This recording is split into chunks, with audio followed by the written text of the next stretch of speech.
Marine Le Pen a affirmé hier ne pas vouloir se mettre en retrait de la vie politique. Quel avenir pour elle? S'il y a une dissolution, elle perdrait son siège, elle ne pourrait pas se représenter aux législatives.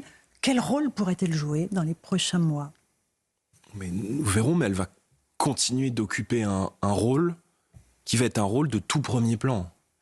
Et nous allons continuer à deux, en binôme, main dans la main, à avancer dans l'intérêt du pays, dans l'intérêt des Français, parce que je suis convaincu que chaque jour qui passe est un jour qui nous rapproche du pouvoir.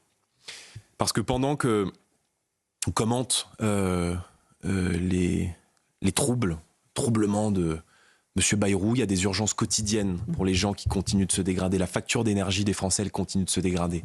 Le pouvoir d'achat de nos compatriotes, il continue de se dégrader. Les libertés économiques qui devraient être données à nos entreprises, à nos chefs d'entreprise, pour relancer la croissance et relancer la production, elles continuent de se dégrader. L'insécurité,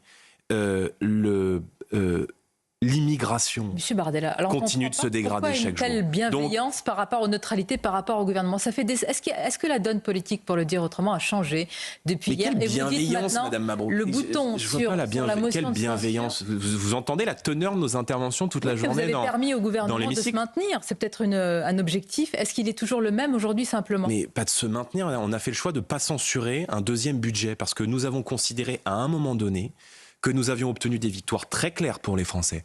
Si au mois de janvier, madame, il y a 24 millions de Français qui ont reçu un mail d'EDF pour leur indiquer que leur facture d'électricité allait baisser de 15%, c'est grâce aux députés du Rassemblement national et c'est grâce à ces fameuses concessions, à ces fameuses lignes rouges que nous avons décrochées dans le cadre de la censure.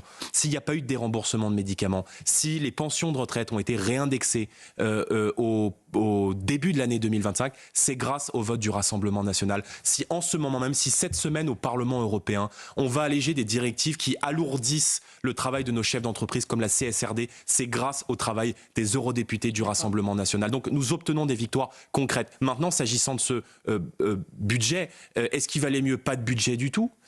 Auquel cas vous m'auriez accusé de me trumpiser, peut-être d'en appeler au Capitole, de déstabiliser l'économie et la société française, de faire tomber M. Retailleau. Vous l'avez fait une fois, on n'a pas dit cela, on n'a pas posé ce genre de questions. Mais ça aurait pu être un reproche, ça aurait pu être une discussion et je vous aurais répondu avec la même franchise.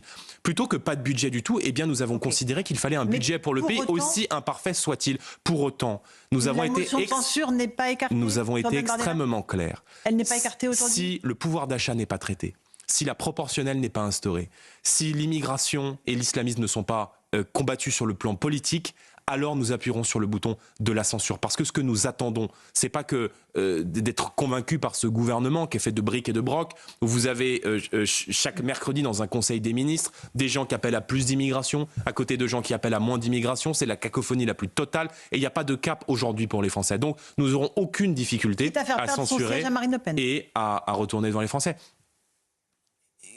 Encore une fois, je veux dire, il y a un chemin qui est certes étroit, nous allons l'exploiter. Maintenant, cette décision, elle a quelques heures. Et il faut aussi que, évidemment, les Français puissent s'exprimer, que cette indignation puisse s'accompagner. Et donc, nous allons évidemment être présents et nous allons continuer d'être présents pour les Français.